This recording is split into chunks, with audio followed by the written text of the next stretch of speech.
Hello प्यारे बच्चों, क्या हाल चाल। उम्मीद है आप लोग अच्छे होंगे। आज के इस वीडियो लेक्चर में हम बात करेंगे डेनियल सेल या गैल्वेनिक सेल या इसी को वैद्युत अपघटनी सेल भी कहा जाता है। इससे रिलेटेड एग्जामिनर द्वारा जो आपसे वाइवा के क्वेश्चन पूछे जाएंगे वो ये वीडियो हम इसलिए बना रहे हैं क्योंकि कई सारे बच्चों का कमेंट आया कि हमें डेनियल सेल से रिलेटेड वाइवा के क्वेश्चन करा दीजिए। कई स्कूलों में वाइवा हो चुके हैं और कई कॉलेजों में या स्कूलों में अभी तक वाइवा हो रहे हैं। अगर आपके यहाँ वाइवा हो चुका है तो आपके लिए फिर ये वीडियो नहीं है, और अगर नहीं हुआ है तो फिर आपके लिए ये वीडियो है। हो सकता है आपने अपने चार्ट पेपर पे डेनियल सेल बना रखा हो या किसी भी और टॉपिक पे अगर आपने डायग्राम बना रखा है तो उससे रिलेटेड आप हमसे वीडियो मांग सकते हैं। ठीक है, अब अगर आप हमारे चैनल पर नए हैं तो चैनल को सब्सक्राइब कर ले ताकि ऐसी इंफॉर्मेटिव और इंपॉर्टेंट वीडियोस आपके पास आती रहे।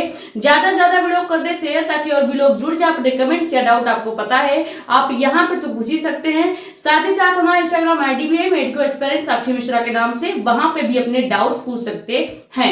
अब सबसे पहले डेनियल सेल से रिलेटेड एग्जामिनर आपसे क्वेश्चन क्या पूछ सकता है कि डेनियल सेल आपने बनाया है तो ये बताइए डेनियल सेल होता क्या है, इसमें मुख्य अवयव आपने क्या क्या यूज किए हैं, उसके बाद ये इसका कार्य क्या है, डेनियल सेल करता क्या है। तो ऐसे क्वेश्चन पूछे जाएंगे। यहाँ पे आप एक डायग्राम देख रहे होंगे डेनियल सेल का, जो कि आराम से आपको गूगल पे मिल जाएगा। वैसे आपने चार्ट पेपर पे तो बनाया ही होगा, क्यों।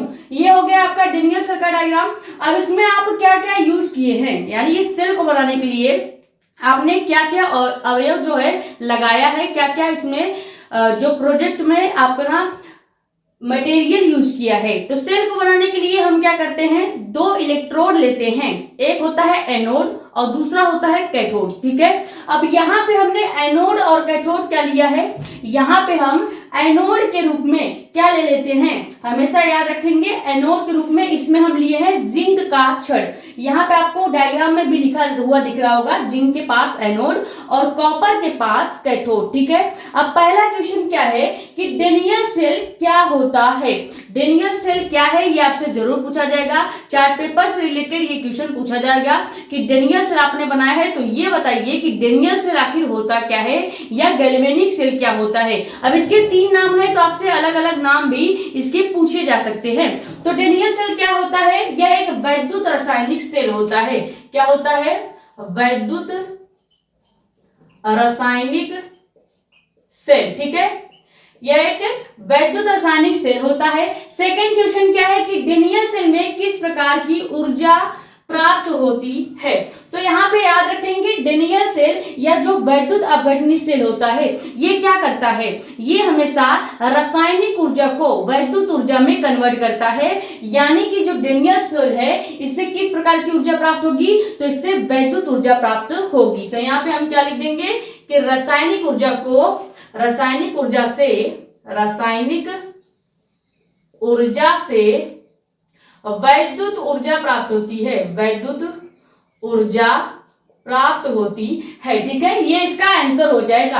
आप डायरेक्ट ये भी कह सकते हैं कि जो डेनियल सेल है उससे हमें वैद्युत ऊर्जा मिलती है। अगर आपसे पूछा जाए कि कैसे वैद्युत ऊर्जा प्राप्त होती है तो आप कहेंगे जो केमिकल एनर्जी है, रासायनिक ऊर्जा है, उसको ये सेल क्या करता है, वैद्युत ऊर्जा में यानी इलेक्ट्रिक एनर्जी में कन्वर्ट कर देता है। समझ में आ गया। अगला क्वेश्चन क्या है कि डेनियल सेल के मुख्य अवयव क्या है। ये आपसे डायग्राम बेस्ड क्वेश्चन पूछा जा सकता है कि आपने डेनियल सेल में क्या क्या यूज किया है उसको बनाने के लिए। तो देखो यहाँ पे एक छड़ दिख रहा होगा आपको, एनोड जो कि क्या है, जिंक की छड़, और दूसरा है कैथोड जो कि है कॉपर की छड़। अब आपको सेल में पढ़ाया गया होगा कि सेल में हम जिसका छड़ लेते हैं उसी के लवण का विलयन लेते हैं। हमने आपको कब पढ़ाया था, ये जब इलेक्ट्रोड विभव पढ़ा रहे थे तो वहां पे बताया था इलेक्ट्रोड विभव की परिभाषा ही यही होती है कि जिस मटेरियल का हम छड़ लेते हैं उसी मटेरियल का हमको उसका लवण लेना पड़ता है, तब जाके इलेक्ट्रोड विभव जनरेट होता है।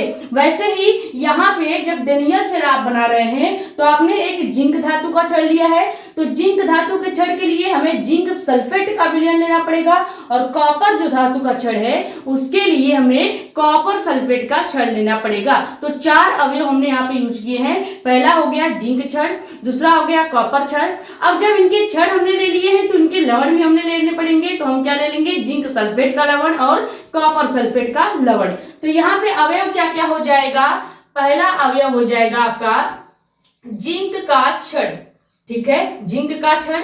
सेकेंड हो गया आपका कॉपर का छड़, और थर्ड आपका हो गया जिंक यानी Zn SO4 का लवण, और उसी जैसे आपका कॉपर सल्फेट यानी कि CuSO4 का लवण। ठीक है, इतने मटेरियल को यूज करके हमने अपना डेनियल सेल या कह सकते हैं गैल्वेनिक सेल को बनाया है। अगला क्वेश्चन क्या है कि डेनियल सेल में एनोड कौन है? तो डायग्राम बेस्ड क्वेश्चन है। सबसे पहले आपको दिख रहा होगा पहला जो छड़ है वो क्या है, जिंक धातु का छड़ है, और जिंक धातु के छड़ को ही यहाँ डेनियल सेल में एनोड माना गया है। ठीक है, तो यहाँ एनोड में क्या हो जाएगा, Zn की छड़ हो जाएगा।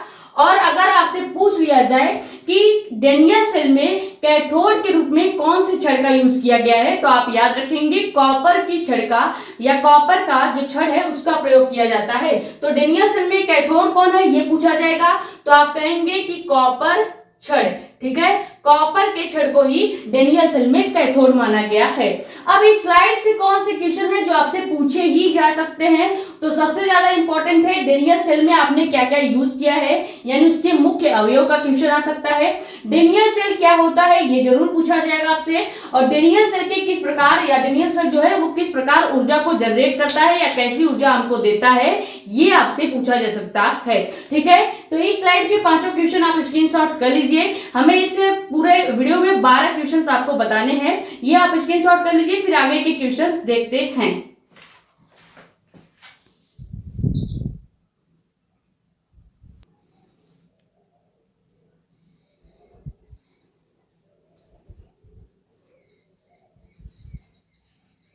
तो अगला क्वेश्चन क्या है जो आपसे पूछा जा सकता है कि डेनियल सेल में कौन सी अभिक्रिया चलती है। अब आपने सेल तो बनाया है, तो सेल के अंदर कोई रिएक्शन तो चलेगा ही, तो इस सेल के अंदर कौन सा रिएक्शन चलता है, तो इस सेल के अंदर चलता है रेडॉक्स अभिक्रिया। रेडॉक्स अभिक्रिया आपसे पूछा जा सकता है, अगर आपसे चार्ट पेपर से हट के पूछा जाएगा तो यही पूछा जाएगा कि इसमें रेडॉक्स अभिक्रिया चल रही है, तो रेडॉक्स अभिक्रिया होती क्या है, तो ऐसी अभिक्रिया जिसमें ऑक्सीकरण और अपचयन दोनों ही क्रियाएं एक साथ संपन्न होती हैं, तो ये अभिक्रिया क्या कहलाती है, रेडॉक्स अभिक्रिया या रेडॉक्स रिएक्शन कहलाती है। ठीक है, ये भी आप याद रखेंगे। तो डेनियल सेल में कौन सी अभिक्रिया चलती है, इसका आंसर आप दे देंगे रेडॉक्स अभिक्रिया। रेडॉक्स अभिक्रिया इसमें चलती है। अगला क्वेश्चन क्या है कि डेनियल सेल में लवण सेतु का यूज क्यों किया जाता है या लवण सेतु का कार्य क्या है। तो सेल में आप धारा प्रवाहित जरूर कर रहे होंगे, तो जब आप एनोड से कैथोड की तरफ धारा का या इलेक्ट्रॉन का प्रवाह करेंगे तो क्या होता है, धारा को कंट्रोल करने के लिए या उसका अस्थायित्व बनाए रखने के लिए हम इस सेल में बीच में एक लवण सेतु का प्रयोग करते हैं। समझ में आ गया, लवण सेतु का कार्य क्या है कि धारा के अस्थायित्व को बनाए रखने के लिए लवण सेतु का यूज किया जाता है, और यही लवण सेतु का कार्य भी होता है। तो यहाँ पे दो प्रकार से आपसे क्वेश्चन पूछा जा सकता है। एग्जामिनर आपसे घुमा के पूछेगा तो ये पूछेगा कि लवण सेतु क्यों लगाया जाता है आपके डेनियल सेल में, या फिर ऐसे भी पूछा जा सकता है कि डेनियल सेल में लवण सेतु का कार्य या यूज क्या होता है, तो आप कहेंगे कि धारा को या धारा के अस्थायित्व को बनाए रखने के लिए हम क्या करते हैं, इस सेल में लवण सेतु या लवण ब्रिज का यूज करते हैं। अगला क्वेश्चन क्या है कि लवण सेतु में कौन सा विलयन भरा होता है जिससे आप धारा का कंट्रोल कर सकते हैं, तो लवण सेतु में या लवण ब्रिज में हमेशा KCl या KNO3 का सोल्यूशन भरा जाता है, ताकि हम धारा को कंट्रोल करके एक छड़ से दूसरे छड़ में ट्रांसफर कर सके। ठीक है, क्लियर हो गया। अगला क्वेश्चन क्या है कि डेनियल सेल में इलेक्ट्रॉन का प्रवाह किस दिशा में होता है, तो अभी हमने बताया हमेशा सेल में इलेक्ट्रॉन का प्रवाह एनोड से कैथोड की तरफ यानी जिंक से कॉपर की तरफ होगा। तो यहाँ पे डेनियल सेल में इलेक्ट्रॉन का प्रवाह कहां पे होगा, एनोड से कैथोड की तरफ, यानी आप कह सकते हैं कि जिंक से कॉपर की तरफ, क्योंकि यहाँ पे इस सेल में एनोड क्या है, जिंक है, हमने इसके पहले आपको क्वेश्चन में बताया, और कैथोड क्या है, कॉपर है। तो यहाँ पे जो इलेक्ट्रॉन का प्रवाह होगा वो Zn की छड़ से यानी जिंक की छड़ से कॉपर की छड़ की ओर होगा। कहां पे होगा? कॉपर की छड़ की ओर होगा। ठीक है, तो ये आपके 9 क्वेश्चन हो गए, यहां तक आप स्क्रीनशॉट कर लीजिए। अच्छा, इस स्लाइड में से कौन से क्वेश्चन है जो पूछे ही जा सकते हैं? तो इस स्लाइड में से सबसे पहले आपसे पूछा जा सकता है कि डेनियल सेल में लवण सेतु का यूज क्यों किया जाता है? क्योंकि यहाँ पे आपको डायग्राम में ये दिखता है, तो जो चीजें चार्ट पेपर में दिखेंगी वो तो पूछे जाएंगे ही। और आपसे ये भी पूछा जा सकता है कि लवण सेतु के अंदर कौन सा सोल्यूशन, कौन सा विलयन भरा होता है जो कि धारा को अस्थायित्व प्रदान करता है। ठीक है, अगला क्वेश्चन आपसे पूछा जा सकता है कि डेनियल सेल में इलेक्ट्रॉन का प्रवाह किस दिशा से होता है? ये स्क्रीनशॉट कर लीजिए। 3 क्वेश्चन और देखना है, हम वो भी देख लेते हैं।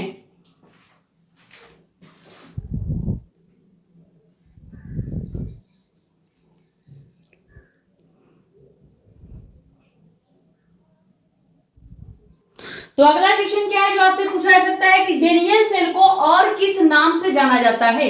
जैसे आपका और हमारा, हम लोगों का क्या होता है? 2-2 नाम होता है, कई बच्चों का भी होगा। देखो हमारे यहाँ तो ऐसा है कि हमारे यहाँ सबका 2-2 नाम है, आपके यहाँ भी शायद होगा, शायद आपका ही 2 नाम हो। तो वैसे ही डेनियल सेल का भी 2 या 3 नाम है। अब डेनियल सेल बहुत अच्छा इंसान है, उसका 2-3 नाम रखा गया था। ठीक है, अब यहाँ पे इसका नाम क्या रखा गया है? गैल्वेनिक सेल या वोल्टीय सेल। 3 नाम याद रखेंगे, डेनियल सेल, गैल्वेनिक सेल और वोल्टीय सेल। आपसे कोई भी नाम से पूछा जाए आपको जवाब दे देना है। तो इसका नाम क्या हो जाएगा? डेनियल सेल की और किस, या डेनियल सेल को और किस सेल के नाम से जाना जाता है? तो आप कहेंगे गैल्वेनिक सेल, गैल्वेनिक सेल, या इसी को वोल्टीय सेल भी कहा जाता है। ठीक है, वोल्टीय सेल का मतलब है कि ये वोल्टता को, धारा की वोल्टता को माप सकता है। ठीक है, वहां पे आपको डायग्राम में एक वोल्टमीटर भी लगा हुआ दिख रहा होगा। इस तरह से आपको डायग्राम में एक वोल्टमीटर भी दिख रहा होगा जो कि क्या कर रहा है? धारा के विक्षेप को बता रहा है। शायद गैल्वेनोमीटर या गैल्वेनोमीटर आप इसे कह सकते हैं। अगला क्वेश्चन क्या है कि डेनियल सेल का उपयोग कहाँ किया जाता है? देखो आप कुछ भी डायग्राम पे बनाते हैं, क्लोरोफॉर्म बनाएंगे तो आपसे पूछा जाएगा कि क्लोरोफॉर्म का यूज क्या है। फॉर्मल्डिहाइड बनाएंगे तो पूछा जाएगा फॉर्मल्डिहाइड का यूज क्या है। एथिल अल्कोहल बनाएंगे तो एथिल अल्कोहल का यूज क्या है। सेम उसी प्रकार जब डेनियल सेल, गैल्वेनिक सेल या वोल्टीय सेल आप बनाएंगे तो आपसे इसका भी यूज पूछा जाएगा, प्रयोग जरूर पूछा जाता है। तो यहाँ पे आपसे पूछा जाएगा अगर डेनियल सेल का यूज क्या है तो आप कह देंगे वैद्युत धारा को उत्पन्न करना। ठीक है, क्या करना? वैद्युत धारा को उत्पन्न करना, वैद्युत धारा को उत्पन्न करना, इसका कार्य हो गया। ठीक है, यानी सेल क्या करेगा? हमेशा वैद्युत धारा को जनरेट करेगा, उसको बनाएगा। अगला क्वेश्चन क्या है कि डेनियल सेल का ईएमएफ मान क्या होता है, यानी इलेक्ट्रोमोटिव फोर्स क्या होता है? इलेक्ट्रोमोटिव फोर्स क्या होता है? तो आप याद रखेंगे इसका जो मान होता है, लगभग मान कितना होता है? 1.1 वोल्ट। ठीक है, 1.1 वोल्ट होता है।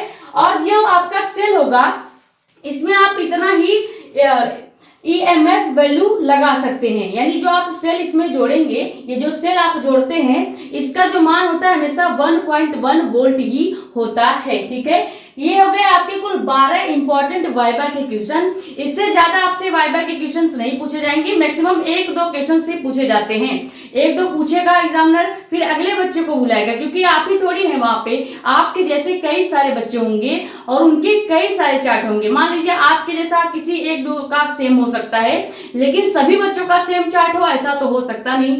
तो इसी वजह से आप ये 12 क्वेश्चन ही तैयार कर लीजिए, इससे ज्यादा आपसे नहीं पूछा जाएगा। ये स्क्रीनशॉट कर लीजिए। और हाँ, नए हैं तो चैनल को सब्सक्राइब कर लें ताकि ऐसी इंफॉर्मेटिव और इंपॉर्टेंट वीडियो आपके पास आती रहे। ज्यादा से ज्यादा वीडियो कर दे शेयर, ताकि और भी लोग जुड़ जाएं। अपने कमेंट्स या डाउट आप यहाँ पे, या हमारा इंस्टाग्राम आईडी भी है, आपको पता ही होगा, जो बच्चे रेगुलर क्लास लेते हैं उनको पता होगा कि इंस्टाग्राम आईडी क्या है, मेडिको एस्पायरेंट साक्षी मिश्रा के नाम से। वहां पे अपने कमेंट्स या डाउट पूछ सकते हैं, या आप यूट्यूब पे भी पूछ सकते हैं। ये स्क्रीनशॉट कर लीजिए। मिलते हैं नेक्स्ट वीडियो में। Thank you so much.